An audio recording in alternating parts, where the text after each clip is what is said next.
नमस्कार दोस्तों, स्वागत है आपका आपके अपने यूट्यूब चैनल HR क्लासरूम में। दोस्तों, आज से हम कुछ नया सेक्शन शुरू करने जा रहे हैं।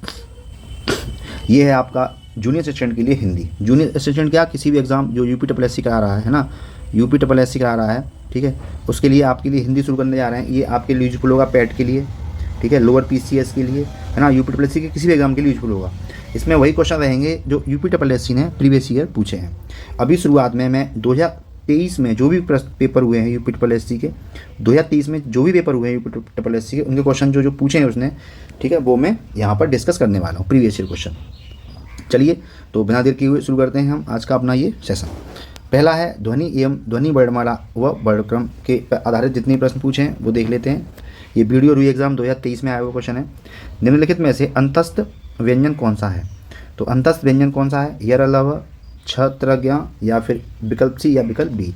तो अंतस्थ व्यंजन कौन से होते हैं? या, र, ल और व। ये क्या होते हैं आपके? ये अंतस्थ व्यंजन होते हैं। अगला है दूसरा, किस व्यंजन के उच्चारण में जिह्वा तालु से नहीं टकराती? जा, श, च या घ। अगर घा देखोगे तो घा का उच्चारण करेंगे तो जिह्वा आपकी तालु से नहीं टकराएगी। घा कैसा वर्ड है? ये आपका कंठ वर्ड है। ये आपका क्या है? ये आपका कंठ वर्ड है, ठीक है। अगला प्रश्न है तीसरा, निम्नलिखित में से किस विकल्प में अनुनासिक का प्रयोग होता है? शंकर, हिंदी, अतः, प्रातः, और चांद और सांस।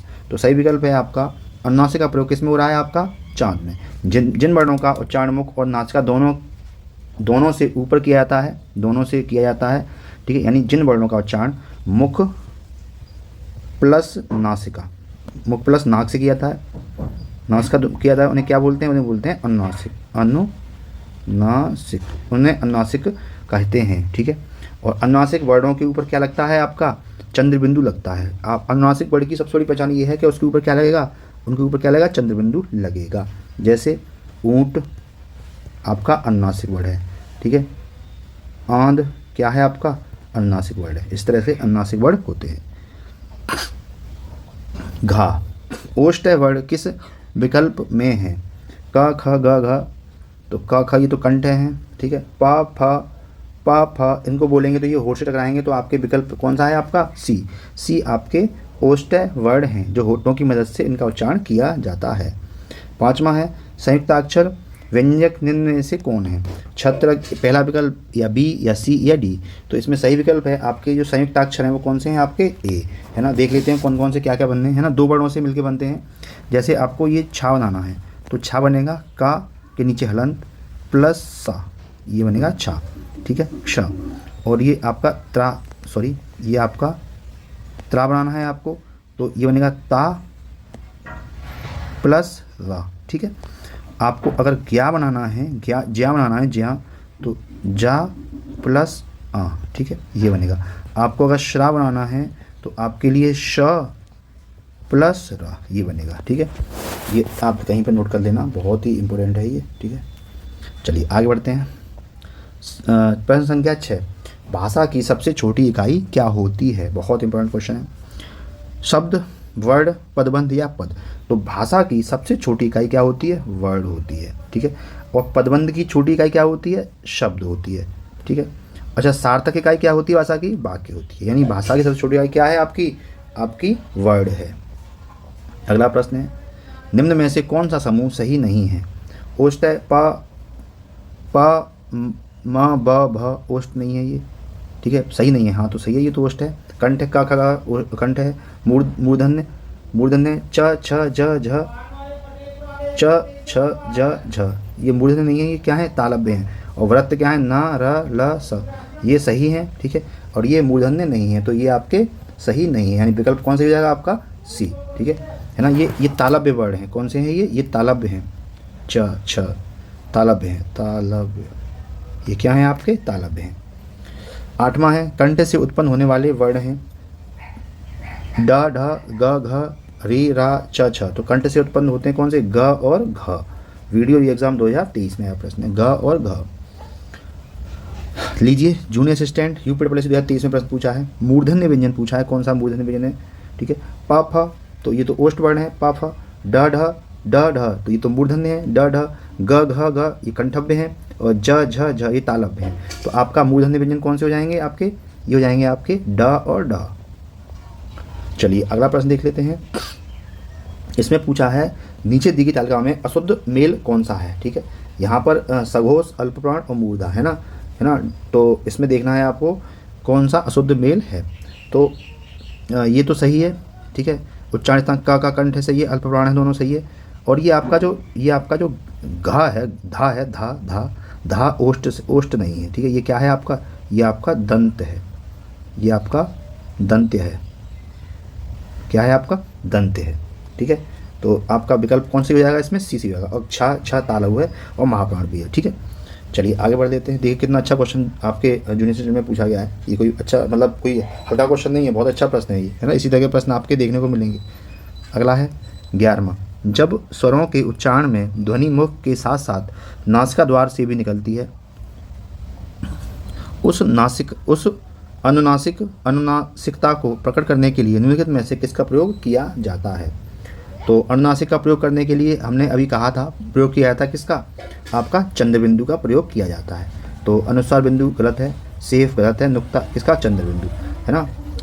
नाक और मुंह से कोई अगर निकलती है तो क्या करते हैं, है ना, क्या करते हैं, मुख और नासिका द्वार से भी आवाज़ निकलती है, क्या लगाते हैं, चंद्र बिंदु लगाते हैं। चलिए अगला प्रश्न है आपका विराम चिन्ह से, है ना। 2023 में विराम चिन्ह से कौन कौन से प्रश्न पूछे गए हैं देख लेते हैं। कोष्टक में दिए गए विराम चिन्ह का नाम क्या है, उद्धरण चिन्ह, अल्पविराम, निर्देशक चिन्ह या अर्धविराम।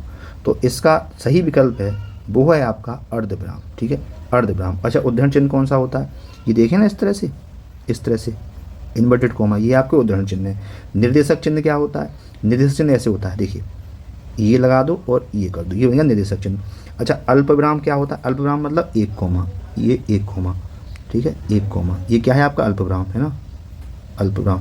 अर्धविराम क्या है, ये आपका अर्धविराम है। ठीक है, अगला है किसी के द्वारा कहे गए कथन को मूल रूप से लिखने के लिए कौन सा विराम चिन्ह प्रयोग किया जाता है। यानी कोई बात बोल रहा है तो उसके लिए कोष्टक चिन्ह, निर्देशक चिन्ह, उद्धरण चिन्ह या लाघव चिन्ह। तो जो कथन कह रहा है उसको मूल रूप में लिखने के लिए आपको उद्धरण चिन्ह का प्रयोग किया जाना चाहिए। एक तो ये उद्धरण चिन्ह होता है, ठीक है, इस तरह का होता है, एक तो ये होता है ना, एक होता है आपका उद्धरण चिन्ह, दो इन्वर्टेड कोमा। जो बात कह रहा है वो उसके बीच में लिख दो, यहाँ लिख दो। ठीक है, 14वां प्रश्न है हंसपद विराम चिन्ह कौन सा है, ये वाला है या बी है या सी है, डी है। तो हंसपद क्या होता है आपका डी होता है। हंसपद आपका उपयोग कब होता है, हंसपद उपयोग होता है जैसे कोई अगर शब्द छूट जाए वाक्य में तो हंसपद उपयोग होता है। जैसे मैं लिखता हूँ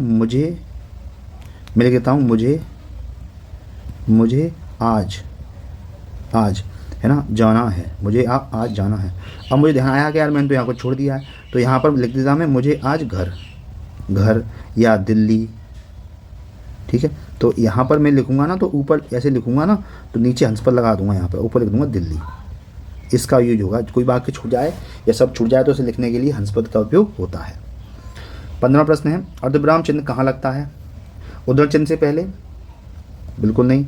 जहाँ अल्पविराम की अपेक्षा थोड़ा कम समय रुकना हो, नहीं है। जहाँ कोई निर्देश देना हो, नहीं है। जहाँ अल्पविराम की अपेक्षा थोड़ा अधिक रुकना हो वहाँ क्या होता है, अर्धविराम होता है। अल्पविराम से बड़ा होता है क्या, अर्धविराम। अर्धविराम का चिन्ह क्या होता है आपका, ये होता है, और अल्पविराम का क्या होता है आपका, ये होता है। ठीक है, अगला टॉपिक है आपका वर्तनी और वाक्य शुद्धि। यानी 2023 में जो क्वेश्चन आरंभ करा दे रहा हूँ, फिर उसके बाद कंप्लीट आपका कराऊंगा। ठीक है, प्रद्युम्न शब्द की शुद्ध वर्तनी है, तो प्रद्युम्न शब्द की शुद्ध वर्तनी है, ये सब नहीं है, ये क्या है आपकी प्रद्युम्न। आपकी पहला विकल्प सही है। अगला है निम्न में से कौन सा वाक्य शुद्ध है, बालक छत में खेल रहे हैं, बालक छत में खेल रहे हैं। ठीक है, बिल्कुल शुद्ध नहीं है, छत पर खेल रहे हैं होगा। श्वेता मेरे पास दौड़ती हुई आई। ठीक है, एक किताब कहानी की दे दीजिए, नहीं है। आप क्या किताब पढ़ेंगे, बिल्कुल नहीं। तो सही विकल्प कौन सा है आपका, बी। अगला है 18वां निम्नलिखित में से किस वाक्य की वर्तनी सही है, पर्याप्त होगा। याज्ञवल्क्य नहीं है। अब अगला है याज्ञवल्क्य, देख लेते हैं इसको भी। अगला है परीक्षण नहीं है, अभी लिख दूंगा। और मन देखिए परीक्षण कैसे लिखा जाएगा, ये लिखा जाएगा आपका परीक्षण। ये ऐसे लिखा जाएगा, ठीक है। और मनवंतर कैसे लिखा जाएगा, ये लिखा जाएगा आपका मनवंतर, ये ऐसे लिखा जाएगा, ठीक है। तो आपका ये याज्ञवल्क्य बिल्कुल सही लिखा हुआ है, ठीक है। अच्छा, पर्याप्त कैसे लिखा जाएगा, पर्याप्त ये लिख गया, पर्याप्त ये सही है आपका, ठीक है, ये आपका सही है। आगे लिख लेते हैं प्रश्न संख्या 19। निम्नलिखित में से किस शब्द की वर्तनी सही है, किसकी सही है, अनुग्रहित, कनिष्ठ, उन्नति और ज्योत्सना। तो सही आपकी किसकी है, आपकी ये है आपकी ज्योत्सना। अनुग्रहित, अनुग्रहित ऐसे लिखा जाएगा, अनुग्रहित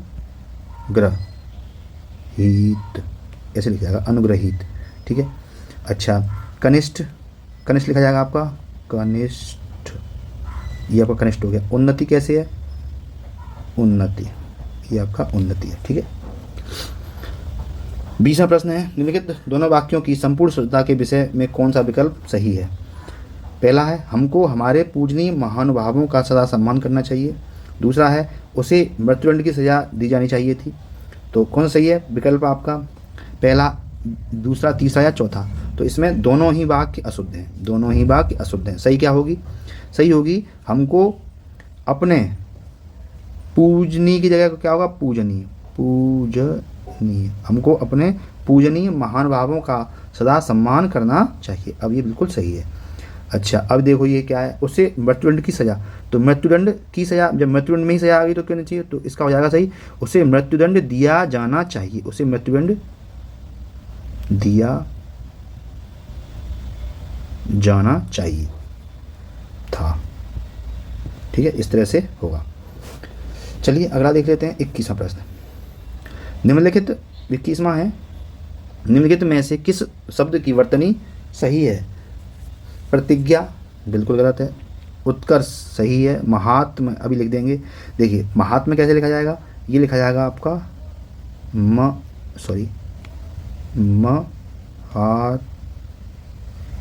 ये है महात्म है, ठीक है। और सहस्त्र, सहस्त्र, ठीक है। और प्रतिज्ञा तो सब लिख ही लेंगे, प्रतिज्ञा, ठीक है। 22वां है, शीर्षक को चयन करते समय अनुच्छेद में निहित भावों और विचारों की परख कर लेनी चाहिए। वाक्य के अशुद्ध भाग का चयन कीजिए। चलिए तो पहला देख ले कौन सा है, तो शीर्षक को चयन परख कर लेनी चाहिए भावों और विचारों की। तो इसमें हमें अशुद्ध भाग का चयन, तो यहाँ पर शीर्षक को चयन नहीं, शीर्षक का चयन क्या होगा, यहाँ पर शीर्षक का चयन, शीर्षक का चयन करते समय अनुच्छेद में निहित भावों और विचारों की परख कर लेनी चाहिए। अगला प्रश्न संख्या 23 है, निम्नलिखित में से कौन सा वाक्य अशुद्ध है। पहला है, इतना तेज क्यों चल रहे हो। अच्छा, अगला है, कितना सुंदर चित्र है यह, कितना सुंदर चित्र है यह, ठीक है। तो यह आपका अशुद्ध भाग के, यहाँ शुद्ध क्या होगा, यहाँ होगा यह कितना सुंदर चित्र है, यह कितना सुंदर चित्र है। अन्य वाक्य क्या हैं आपके, अन्य वाक्य क्या हैं आपके, शुद्ध हैं। इतना तेज क्यों चल रहे हो, सही है। हमने बहुत आम खाए, सही है। ये पत्र किसने लिखे, सही है। तो आपका इसमें अशुद्ध वाक्य कौन सा हो जाएगा, सही वाक्य कौन सा हो जाएगा इसमें, बी। 24वां प्रश्न है, निम्नलिखित में से वाक्य के शुद्ध रूप का चयन कीजिए। ठीक है, शुद्ध वाक्य देखना है आपका। वन में प्रातःकाल के समय, प्रातःकाल के समय, प्रातःकाल भी आ गया, समय भी आ गया, नहीं है। वन में प्रातःकाल का दृश्य बहुत ही सुहावना होता है, सही है।